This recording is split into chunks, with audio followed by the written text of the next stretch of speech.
आप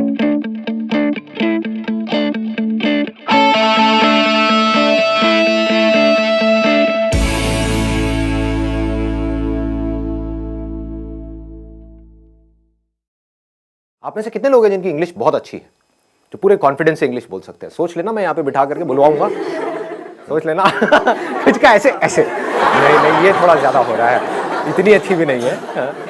कितने लोग हैं जिनको इंग्लिश समझ तो आ जाती है लेकिन बोल नहीं पाते हैं कॉन्फिडेंस, अपने आप को एक्सप्रेस नहीं कर पाते? सर फंबल बहुत करता है, फंबल बहुत फंबल होता है और अंदर से बोलने से पहले ही हमको डर लगने लग जाता है कि अगर मैं आपको यहाँ पर बुलाऊं आपको समझ आ जाएगा अगर कोई इंग्लिश में बात करेगा, लेकिन अगर मैं आपको कहूंगा बोलने के लिए तो आप कॉन्शियस हो जाओगे। जितने हम फ्लुएंटली हिंदी बोलते हैं उसी कॉन्फिडेंस से हम इंग्लिश में बोलते हैं।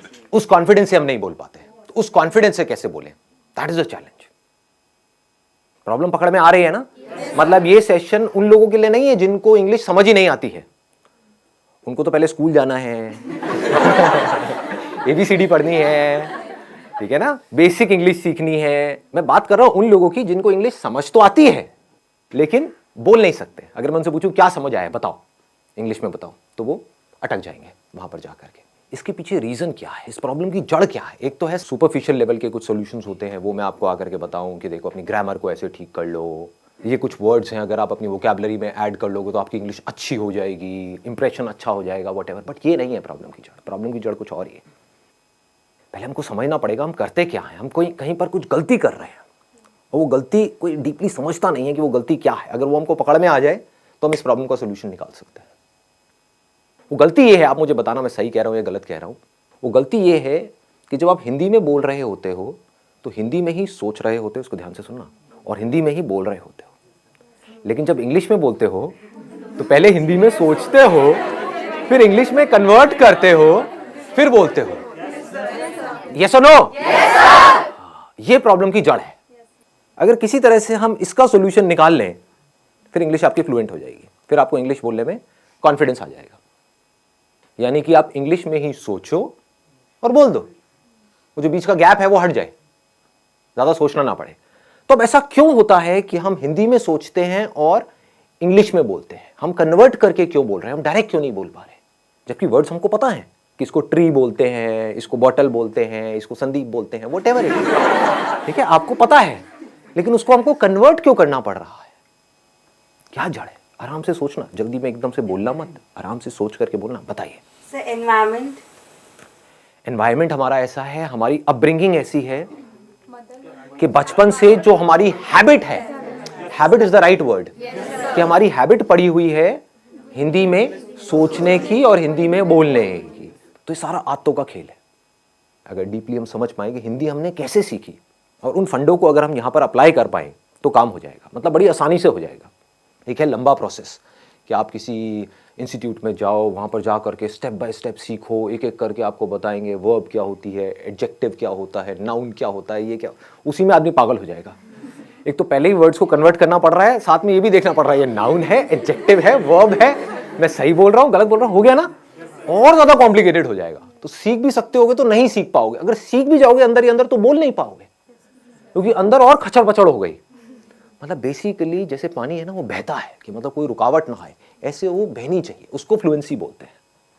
तो मैं आप लोगों से पूछता हूं कि हिंदी हमने कैसे सीखी? अगर हमको ये समझ आएगा तो हम इंग्लिश को भी सीख सकते हैं और बड़ी जल्दी सीख सकते हैं। क्या आपने पढ़ करके सीखी? मतलब जो स्कूल में हिंदी सिखाई तब आपको हिंदी समझ में आई, या उससे पहले ही आप हिंदी सीख चुके थे? हाँ, जब हिंदी में वो चैप्टर शुरू हुए थे स्कूल में, उससे पहले ही आप कई गालियां सीख चुके थे, बहुत कुछ सीख चुके थे, है ना? हाँ, आप आराम से बात कर पाते थे, अपने आप को एक्सप्रेस कर पाते थे, किसी से कुछ मांगना है मांग लेते थे, व्हाटएवर। तो कैसे सीखी हमने हिंदी? इंटरैक्शन करके। लेकिन इंटरैक्शन, हमें तो हिंदी आती ही नहीं, हम इंटरैक्ट कैसे करें? इंटरैक्शन तो तब होता है जब दोनों लोग दोनों तरफ से इंटरैक्ट करें। तो पहले स्टेप में क्या हुआ था? ऑब्जर्वेशन। एब्सोल्युटली। मतलब हम लोगों को ऑब्जर्व करते रहते थे और कॉपी करते थे, इमिटेट। जैसे नकलची बंदर, आपने एक वर्ड सुना होगा, कभी किसी बंदर के सामने जाओगे, ऐसे ऐसे खुजाओगे, उल्टी सीधी हरकतें करोगे, व्हाटएवर, तो बंदर भी वही करने लग जाएगा। तो उस बंदर में और इंसान में ज्यादा फर्क नहीं है, आपको पता है, आप भी पहले बंदर ही थे, राइट? और कुछ लोग तभी बंदर हैं। तो हमने कैसे सीखा? जो भी हरकतें बड़ों को करते हुए देखा उसको कॉपी किया। वो बोल रहे हैं तो हमने भी वो बोलने की कोशिश करी, चाहे टूटा फूटा बोला, जैसा मर्जी बोला, लेकिन बोला। उन्होंने कोई अजीब सी हरकतें कर रहे हैं, गुस्सा कर रहे हैं, तो हम भी गुस्सा करना सीख गए, है कि नहीं? हमें पता है कि माँ बाप की आपस में लड़ाई हो रही है, बच्चों की ऑब्जर्वेशन बहुत तगड़ी होती है क्योंकि उनके पास करने के लिए और कुछ होता नहीं है। बैठे बैठे बस देखते रहते हैं, तो बच्चे ऑब्जर्व करते रहते हैं माँ बाप आपस में कैसे लड़ रहे हैं, कैसे माँ लड़ करके अपनी बात मनवा रही है बाप से, तो बच्चा वहां से सीख लेता है। बच्चे को समझ आ जाता है, अच्छा मुझे यही कुछ करना पड़ेगा, ऐसे नहीं मानने वाले, है ना? तो बच्चा टेंट्रम करना सीख जाता है और फिर उसको वो चीज मिल जाती है तो फिर अगली बार और टेंट्रम करता है, और ऐसे ही हम सीखते हैं। तो कहने का मतलब है हम हिंदी कैसे सीखे? देखते रहे, समझ नहीं आ रहा था क्योंकि जब हिंदी आती ही नहीं तो समझ कैसे आएगी, बट धीरे धीरे हम ऑब्जर्व करते रहे, समझते रहे कि जब ये इस तरह के वर्ड्स मुंह से निकलते हैं किसी के, तो उसके बाद में एक्शन क्या होता है, उसके साथ में क्या जुड़ा हुआ है। टॉय, तो इमीडिएटली हमको समझ आया इसको टॉय बोलते हैं, है ना? तो वहां पर बहुत सारी कंफ्यूजन भी होती है बच्चों के अंदर, क्योंकि वो कई बार गाड़ी को भी टॉय बोल देते हैं। क्यों? क्योंकि अभी क्लियर नहीं हुआ है कि टॉय क्या है। लेकिन फिर क्या हुआ, धीरे धीरे उन्होंने बोलना शुरू किया, गलतियां करी, करते एफर्टलेसली कम्युनिकेशन होने लग गया, इंटरेक्शन होने लग गया। उस इंटरेक्शन से क्या हुआ कि अब वो जो सोच रहे थे वही वो बोल रहे थे, वहां पर कोई कॉन्फ्लिक्ट नहीं था। बच्चों की यही खास बात है, बच्चों के अंदर कोई फिल्टर नहीं है, दिस इज द ब्यूटी, इसीलिए बच्चे बड़ी जल्दी सीखते हैं। तो पहला स्टेप हमको पकड़ में आ गया, ऑब्जर्वेशन। दूसरा है प्रैक्टिस। अब यहां पर एक बहुत बड़ी प्रॉब्लम है, वो आप बताओ मुझे क्या है? प्रैक्टिस करने में, प्रैक्टिस करे कहां और किसके साथ करें? आप समझ गए ना? हमको पता है ये सारी बातें, लेकिन हम एक पॉइंट पे जाकर के अटक जाते हैं, उसके आगे नहीं बढ़ पाते। अब मैं उसके और एक लेवल डीप में जाने वाला हूं।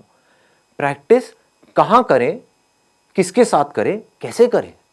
दोस्तों से करोगे तो वो माँ बहन की गालियां निकालने लग जाएंगे, है कि नहीं? घर में आप किसी से बात करोगे, अपनी मदर से करोगे, तो आपकी इंग्लिश जो बची खुची है वो भी खराब हो जाएगी। बड़े अंग्रेज आए। हाँ, बड़े अंग्रेज आ गए हैं जी। क्या हो गया? हिंदी हमारी मातृभाषा है, इंग्लिश सीखना जरूरी थोड़ी ही ना है। उनको बोलो ठीक है इंग्लिश सीखना जरूरी नहीं है, लेकिन ये जॉब है, वहां पर इंटरव्यू होने वाला है, वो इंग्लिश में होने वाला है। बोलना अपने घर वालों को, अगर कोई बोलता है ना ऐसी कोई तकियानुसी बातें करते हैं कि हमारी हिंदी मातृभाषा है और इंग्लिश सीखना जरूरी नहीं है, तो उनको बोलो ठीक है फिर तो इंटरव्यू भी देना जरूरी नहीं है, नौकरी भी करना जरूरी नहीं है। हाँ, बेचो अपना घर, एफडी कराओ, मजे से रहेंगे। खाना ही तो खाना है, उसके लिए नौकरी क्या करनी है? आपका घर है तो सही, बेच देंगे, एफडी करा देंगे, किराए पे रहेंगे। ठीक है जी, पकड़ में आ रही है बात? प्रैक्टिस कैसे करोगे जी? मैक्सिमम जितना एक डे में बोल सके, नॉर्मल भी कन्वर्सेशन कर। किससे बोलोगे? सब्जी वाले से बोला तो वो गड़बड़ हो जाएगी। टेक दिस तेरी लगाऊं कान के नीचे, तो गाली निकालती है मेरे को। The moment we speak in English to our friends, they say क्यों फॉर्मेलिटी क्यों कर रहे हो भाई? राइट, फॉर्मल क्यों हो रहे हो? फॉर्मेलिटी क्यों कर रहे हो और क्या जरूरत है? मुझे तो इंग्लिश आती है, आती किसी को भी नहीं है, समझ गए ना? समझ आती है, बोलने में कोई भी, सारे पैदल हैं। और कई बार वो हंसते भी हैं। कई बार क्या, हमेशा ही हंसते हैं। अपने गर्लफ्रेंड बॉयफ्रेंड से बोलोगे वो मजा ही नहीं आएगा, फीलिंग ही नहीं आएगी ना। हिंदी वर्ड्स में जो फीलिंग है, इश्क, ये वर्ड इंग्लिश में कहाँ मिलेगा? लव में वो मजा थोड़ी है। हाँ, प्यार, मोहब्बत, सारी फिल्में ऐसी देख देख करके हम बड़े हुए हैं। दिलवाले दुल्हनिया ले जाएंगे, You'll be my bride, you know? इसमें मजा नहीं आएगा, तू मेरी दुल्हन बनेगी। क्या प्रेम रोग? ये पिक्चर देख देख के आप बड़े हुए हो। ओ भाई साहब, सारे प्रेमी बैठे हैं यहाँ पर, हैं बड़े बड़े हैं। बढ़िया है जी। बताओ जी, ऑप्शन बताओ। It's a good idea. आप लिख सकते हो, मतलब डेली बेसिस पे अपनी एक डायरी लिख सकते हो कि क्या हुआ आज मेरे साथ में पूरे दिन में। उसमें मज़ा भी आएगा, और उस डायरी को जब आप एक साल बाद पढ़ोगे तो अपने ऊपर बड़ी हंसी भी आएगी, क्योंकि उस टाइम पे जब आप लिखना शुरू करोगे तो इंग्लिश बड़ी कमाल की होगी। ये मैं स्कूल में लिखता था, अब मैं बता नहीं सकता उसमें मैं क्या क्या लिखता था, बट अब मैं देखता हूँ तो बहुत हंसी आती है। मतलब कमाल की इंग्लिश होती थी, पता नहीं क्या का क्या मैं बनाता था, क्या क्रिएटिविटी, सारी क्रिएटिविटी उसमें चली जाती थी, है ना। तो this is a good idea कि आप लिख सकते हो अपने जो थॉट्स हैं, सुबह से रात तक जो भी कुछ किया है, क्योंकि लिखने के चक्कर में क्या होगा, आपको पहले सोचना पड़ेगा। सोच करके ही तो लिखोगे, बिना सोचे कैसे लिखोगे। तो this is a good idea. और बताओ व्हाट एल्स। सर हम उनसे बात कर सकते हैं जिनको हिंदी आती ही नहीं। जिनको हिंदी आती ही नहीं है, कैसे करोगे बात? फेस टू फेस, जैसे चाइनीज हो गए या फिर जो भी जिनको हिंदी आती नहीं है, अफ्रीकन हो गए सर। और ऐसे लोग contact What's your name? Tell me. Chinese से मत करना भाई साहब, नहीं नहीं। ऐसा कोई तरीका जो फिल्टर ना हो, जैसे अभी डायरी का ऑप्शन दिया, उसमें हम प्रैक्टिस कर रहे हैं, लिख रहे हैं, अपनी डे टू डे लाइफ के बारे में लिख रहे हैं, लेकिन सोच सोच के लिख रहे हैं, वो फिल्टर आ रहा है, वो फिल्टर को कैसे रिमूव करना है, ये कोई तरीका? सोचना फिल्टर नहीं है, क्योंकि अगर अभी आप हिंदी भी बोलोगे तो सोच करके ही बोलोगे, वो बस इतनी जल्दी हो जाता है, हमको एकदम से पता नहीं लगता है। जैसे आप एक मूवी देखते हो तो एक सेकंड में 25 फ्रेम निकल गए हैं, और हर फ्रेम में मिलियंस ऑफ पिक्सल्स हैं, इतना डेटा एकदम से निकल गया है। हमें लग रहा है एक सेकंड वीडियो का निकला है, एक सेकंड नहीं निकला है, वो 25 फ्रेम्स है, तेज निकल गए तो हमें लग रहा है स्टिल नहीं है, वीडियो है। ऐसे ही जब आप हिंदी बोलते हो तो ये मत समझो बिना सोचे बोल रहे हो, लेकिन हो क्या रहा है, आपने सोचा और बोला। सोचना प्रॉब्लम नहीं है, क्योंकि बिना सोचे तो आप बोल भी नहीं सकते। हाँ, मैं आपसे पूछता हूं वेदर कैसा है, आप यही बोलोगे वेदर अच्छा है, ना ज्यादा ठंड है ना ज्यादा गर्मी है। ये वर्ड्स कहां से आए? जो आपने एक्सपीरियंस किया, जो फील किया, उसके साथ में कुछ वर्ड जुड़े हुए हैं। वो सारे जो वर्ड जुड़े हुए हैं वो सब हिंदी में जुड़े हुए हैं। तो उस फीलिंग को, उस एक्सपीरियंस को आप फ्लुएंटली एक्सप्रेस कर पा रहे हो, क्योंकि उसके साथ में वो वर्ड्स पड़े हुए हैं। इंग्लिश के भी पड़े हुए हैं, इसको ध्यान से समझना जो चीज मैं बोल रहा हूं। हिंदी के भी पड़े हुए हैं, इंग्लिश के भी पड़े हुए हैं, बट आप हिंदी फ्लुएंटली बोल पा रहे हो, इंग्लिश नहीं बोल पा रहे। क्यों? क्योंकि आप सोचते, अब इसको ध्यान से समझना, क्योंकि आप सोचते ही हिंदी में हो, और आप हिंदी से इंग्लिश में कन्वर्ट करके फिर बोल रहे हो। कुछ ऐसा हो जाए, अगर आप सोचना ही इंग्लिश में शुरू कर दो तो क्या होगा? Problem solve. हैबिट आपकी अभी पड़ी हुई है हिंदी में अंदर सोचने की। सुबह से रात तक आप करते क्या हो? कभी नोट करना, कहीं पर अकेले बैठे हुए हो, कभी पढ़ रहे हो, पढ़ते पढ़ते एकदम से पढ़ाई से ध्यान हटा, बैठ करके कुछ सोच रहे हो, कुछ गड़बड़ हुई घर में, उसके बारे में सोच रहे हो, सोने से पहले कुछ थॉट चल रहे हैं माइंड में। थॉट है क्या अगर बोलना नहीं है तो? कभी ध्यान से अपने थॉट्स को देखना। थॉट्स में अगर वर्ड्स नहीं है तो थॉट भी नहीं है। बिना वर्ड्स के सोच के दिखाओ, किसी ऐसी चीज के बारे में सोच के दिखाओ जिसका कोई वर्ड माइंड में पड़ा ही नहीं है। इम्पॉसिबल। हमें यह लगता है कि बात करना या बोलना मतलब सिर्फ आपसे मैं बोल रहा हूं, आपसे बात कर रहा हूं, इसको बात करना कहते हैं। अजी नहीं, जो हम अपने अंदर सुबह से रात तक बोलते हैं, एक्चुअल में वो बात करना है। अगर अपने अंदर ही अंदर आप इंग्लिश में बोलते रहो, ये आपके हाथ में पूरा कंट्रोल है, या और कुछ नहीं तो शुरू में इंग्लिश और हिंदी को मिक्स कर दो अपने माइंड के अंदर, तो धीरे धीरे आप देखोगे, नहीं भी चाहोगे तो मुंह से वो ही निकल रहा होगा जैसे थॉट चल रहे होंगे। It is called habit. कितना सिंपल है, मतलब समझ गए ना कि अकेले में आप कहीं पर बैठे हो तो बैठ करके सोच रहे हो कि मुझे ये करना है। Think in English.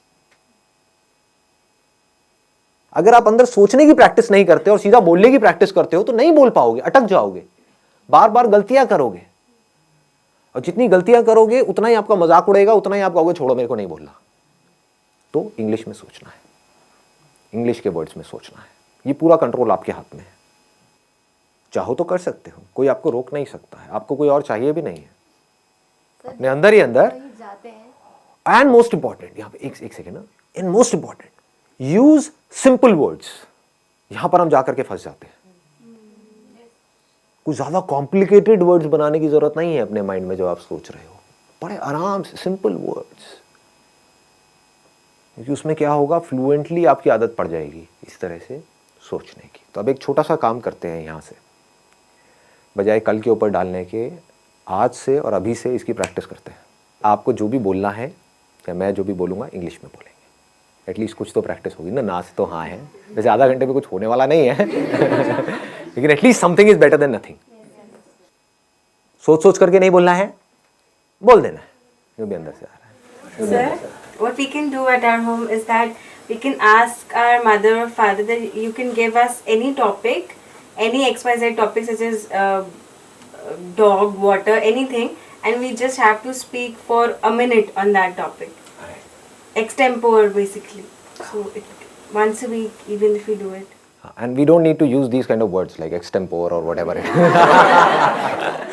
So now what is going on is, like say we can have a practical demo as in what we need to do and what we don't need to do. And even if you commit some mistakes, it does not make any difference. My English is also not that good, but how does it matter? If there are people who are making fun of you, they are just giving a boost to their own ego. Yes. If you go and speak in English with a foreigner, they will never make fun of you. Because for them, it's not that important whether what you are saying is right or wrong. What is important is whether they are able to understand, like say, whatever you are trying to express. So sometimes it happens that like our generation is fond of online shoppings, or maybe like if there is a problem in the phone or something like that. So what we can do is instead is that we can call the customer care. There is an option that one is in English, the other is in Hindi. It's a great idea. They'll not judge you according to your voice, and you'll be able to get it that whether they are understanding your English or not. Yeah. And I know that there are some people who talk to these, who call up at these call centers and talk about all the shit stuff. Just for time pass. So now at least you are learning something. I think it's a great idea. Yeah. You can talk to them. Nobody will judge you. You can create an imaginary problem, right? Related to that product or service, right? Create an imaginary problem in your mind. Oh, I'm going through all this pain and suffering and whatever, and then feel it, and then call up. I'm so depressed because of this product. Ma'am, please do something. Nah. You'll get to know that whether they are like able to understand what you're trying to. They will understand. They have to understand because it's their job.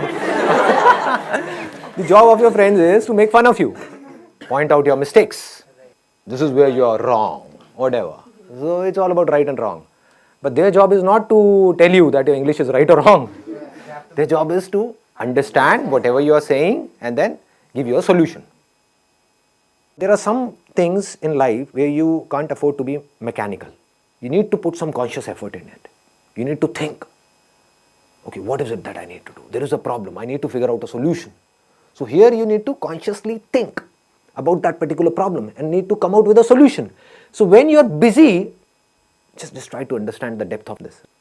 When you are busy with finding the solution to a problem, you're so busy and so occupied that you're not concerned about being right or wrong.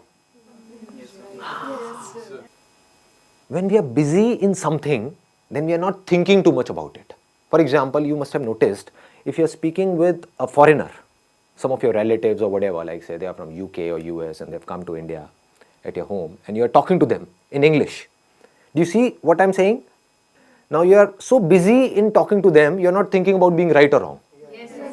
So if you're trying to find out the solution of the problem which is right now there on the top priority, you would see the whole of the energy is going in finding out the solution. So this English will start coming out effortlessly. These thoughts, these words in English will start coming out effortlessly because this is what you desperately want and need. This is the power of our mind. I'm going in a different dimension. Like say, if your mind has to do something, if you are in a situation, for example, if there is a mother and a child, and the mother says, no, I don't have that much of energy in my body or whatever it is, right?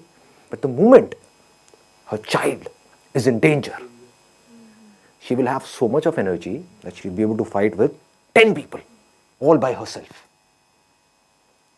How was this energy released? whenever there is a problem which is huge, then the mind releases energy to find out a solution. And mind has the power to do anything and everything. Interesting, no?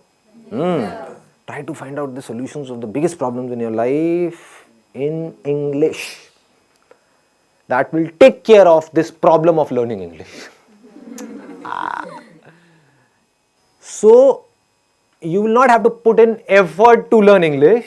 You will learn English automatically. As you learnt Hindi automatically. It's easy. It's easy. It's simple. Yeah. The major thing that discourages us to speak is like being judged by people. And like at the back of our minds, we always think what would the other person think about us. Let those people go to hell. Curse them in your mind. Stare करते हैं वो लोग गलत बोलते So English. Speak up with confidence. This is the key. You know what? Even if you're not confident, just pretend to be confident. Sir words mind में आ ही नहीं रहे हैं कुछ दिनों से घर पे हूँ तो माइंड बिल्कुल ऐसे हो चुका है हिंदी इंग्लिश के वर्ड्स तक नहीं आ रहे हैं एक्चुअली एग्जाम्स थे बस पढ़ाई वो सब ही चल रहा था तो सर वो चीज़ें ही नहीं आ रही माइंड में जो मुझे सब कुछ आता था वो भी मैं भूल चुकी ऐसा लग रहा है What are you saying? I'm not getting it. I'm not getting it. I told you English, girl. Speak up. Sir मुझे बोलना गया था मैं तो ये It's okay, no problem. Anything I else? think we stammer or get stuck while speaking because we get short of words while speaking and then we get short of thoughts also. So if we are in continuous, like we are reading or we are writing anything, so we are not short of thoughts and consequently we are not short of words also. Right. So one is that we are reading and writing and something to do with conversation. One is reading or writing like mathematics or something to do with science, because these kind of words, or chemistry or biology or physics, these kind of words we don't use in our day-to-day conversation. So we need to read something or listen to something or go through something which is related to our day-to-day lives. So maybe you can watch Friends. This is one of my favorite, like Breaking Bad. Game of Thrones. I've heard a lot about it, but I don't know what it is. So go for Big Bang. Big Bang Theory. MD House. No limits. In my old age home, these things are not there. I have tried this thing. I used to think whatever goes on in my life. But what thought comes up is maybe I'm wrong. Whatever I'm thinking is wrong. So how would these things get correct? Like who will correct me?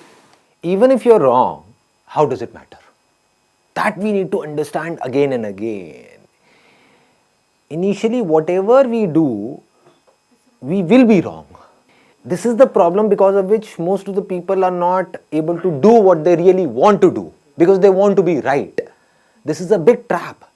When you start doing something, anything for that matter, whether it is business or any kind of work or an art or a skill, what happens is we try to do it and we are not able to do it properly and we give it up. Even if you are wrong, it is not about a life or death situation. It is not Game of Thrones. Nobody is going to kill us or anything of that sort. At max, what can happen is, like, say, somebody will make fun of us. So what is happening is they are smiling, they are laughing. Right, because of us. So is it a problem or is it a good thing? Good thing. It's a good thing. Yeah, right. Because something good is going on because of you. Yeah. Whether they are laughing on your jokes or whether they are laughing on you, how does it matter? We need to say, okay, no problem, just keep doing it, keep doing it, keep trying, keep trying, keep trying. I think that is a key word. Keep trying, keep trying, keep trying. Sir, Dr. APJ Abdul Kalam has stressed on this thing that no matter what your age is, you should keep learning always. Right. And we need to understand all these things practically, not theoretically. One is theoretically, okay, I understood. Then what? You need to bring it in practice. That's where you need courage. That's the basic difference between a winner and a loser. Losers understand all these things. They would say, okay, I know all these things. Tell me something new. Abhe khachar. What will you do of something new? Even if you get more and more of new information, so-called new information in your brain, which is as good as dead because you're not using that information to do something, to bring it into action, what will you do with that information? They're just fond of information, which they think is learning, but that is not learning at all. Learning means getting some information and bringing it into practice. That is learning. The moment you bring something in practice, either you will succeed in it or you will fail. So whether you succeed or you fail, you need to let it go and keep on building your practice.